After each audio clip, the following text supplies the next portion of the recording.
দেখুন দেখুন, লাস্টে এই ভিডিওটাও দেখার আমাদের বাকি ছিল। সোশ্যাল মিডিয়া মানুষকে কোথায় নিয়ে যাচ্ছে বুঝতে পাচ্ছেন?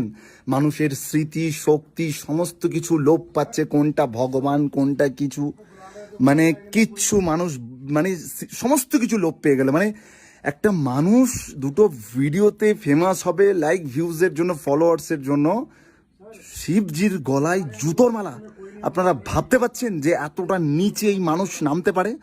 আমি সমস্ত হিন্দু ভাই বোনেদেরকে বলবো, যদি আপনারা একজন সনাতনী হিন্দু হয়ে থাকেন আর এই ভিডিওটা দেখার পরে যদি আপনাদের মনের মধ্যে এতটুকু কষ্ট হয়ে থাকে, তো এই ভিডিওটাকে এত পরিমাণে শেয়ার করুন, এত পরিমাণে শেয়ার করুন, যাতে এই মানুষটাকে শনাক্ত করা হয় এবং একে আইনের আওতায় নিয়ে এসে একে পানিশমেন্ট দেওয়া হোক। আমি যদি এর কাছে থাকতাম বা যদি দেখতাম, একে আমি তো জান বার করে নিতাম।